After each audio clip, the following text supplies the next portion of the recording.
शुभम गिल पड़े बहुत बड़ असुविधार से असुविधा कारण बारंबार से फेल्योर हो चलती ना ओडीआई मैचेस रे ना टी20 रे ना टेस्ट मैचेस रे। बर्तमान जो इंग्लैंड एगेंस्ट जो खेला जाऊँगी टेस्ट मैचेस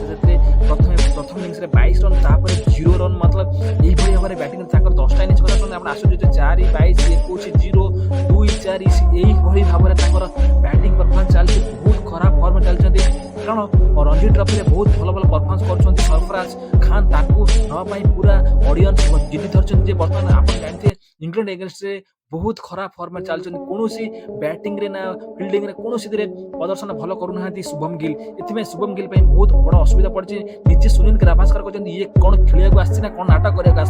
बहुत बड़ प्रश्न उठी बर्तमान ये राहुल द्रविड़ निजे बर्तमान चिंतार पड़ते बर्तमान जो भाव में शुभम गिल बैटिंग करते चांस नहीं पारे बदल जी सरफराज खान बहुत रणजी ट्रॉफी बहुत भल परफॉर्मेंस देखते शतक पर शतक मारी जाते निश्चित नेक्स्ट टेस्ट मैचेस या ओडीआई मैचेस सरफराज खान देखने मिले सरफराज खान बहुत भल प्रदर्शन करते आपण मत शुभम गिल प्रदर्शन को सरफराज खान चांस मिलवा दरकार कि नहीं कमेंट बॉक्स में कमेंट कहतु।